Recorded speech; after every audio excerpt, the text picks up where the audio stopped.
Bonjour, bonjour, bienvenue sur le plateau de Batijournal TV. Nous sommes à Batimat 2022.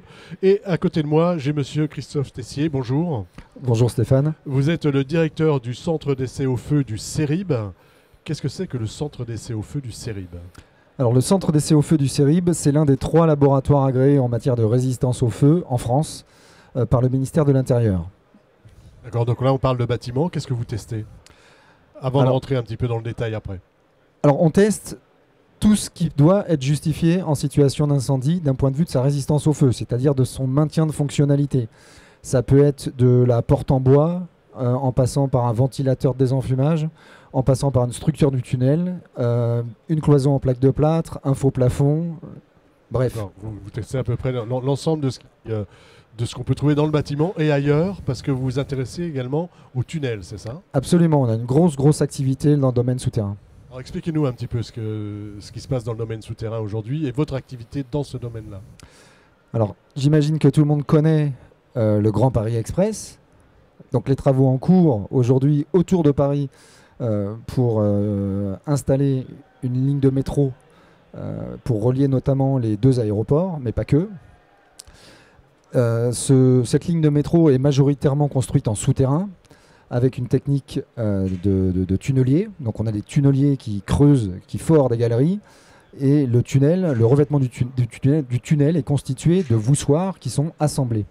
Et ces voussoirs-là sont majoritairement faits en béton sans renforcement de type armature.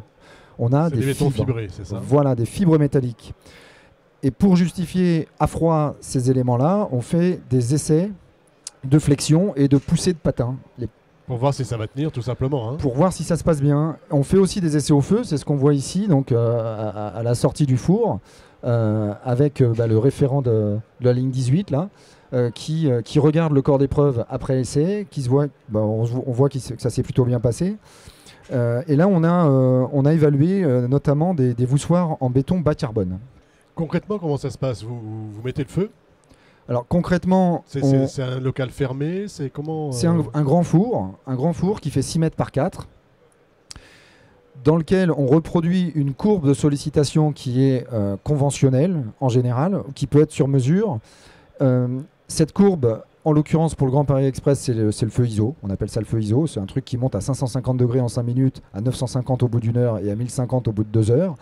Donc là, sur le Grand Paris Express, on est sur un niveau de sollicitation de 2 heures pour justifier la stabilité du tunnel pendant 2 heures.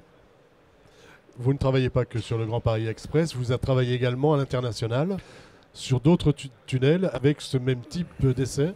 Exactement. Alors, ce même type d'essai ou des essais équivalents, on accompagne notamment la ligne à grande vitesse Londres-Birmingham, HS2, pour ceux qui connaissent un petit peu.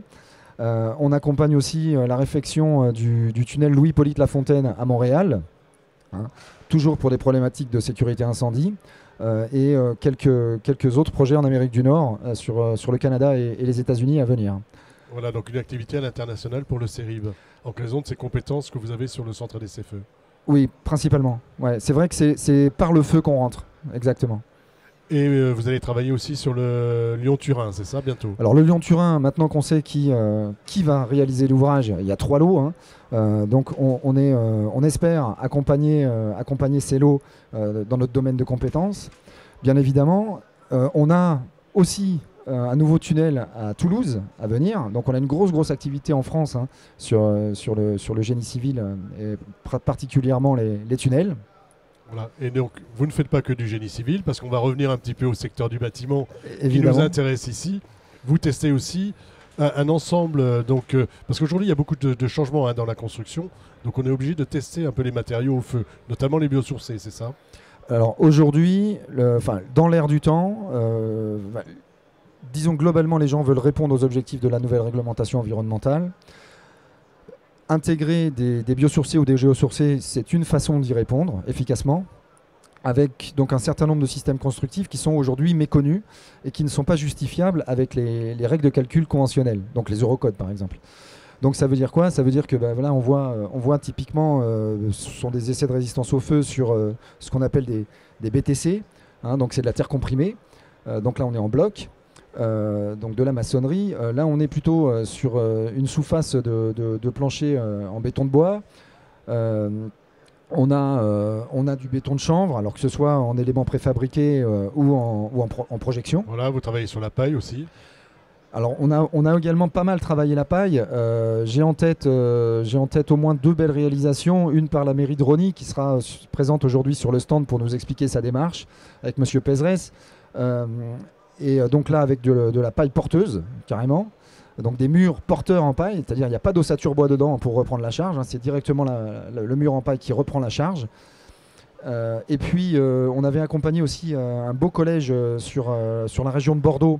Avec de la paroi paille plus ossature bois, avec un bel essai de façade. Hein. Et puis, bien évidemment, tout ce qui est construire en champ, enfin tout le dossier construire en champ va être instruit chez nous. Instruit chez vous. Donc il y a vraiment un champ de compétences très élargi. Bah, on s'adapte en fait à ce qui se passe aujourd'hui dans le bâtiment, tout simplement. Ok. Bah, écoutez, merci. Merci d'être venu sur le plateau de Bâti Journal nous parler donc du centre des CFE du CERIB. Si on veut en savoir plus, on va évidemment aujourd'hui sur le stand du CERIB. Évidemment. Et puis sinon, on vous contacte directement. Vous allez avoir plein d'appels. J'espère. 06 87 78 06 84. Merci.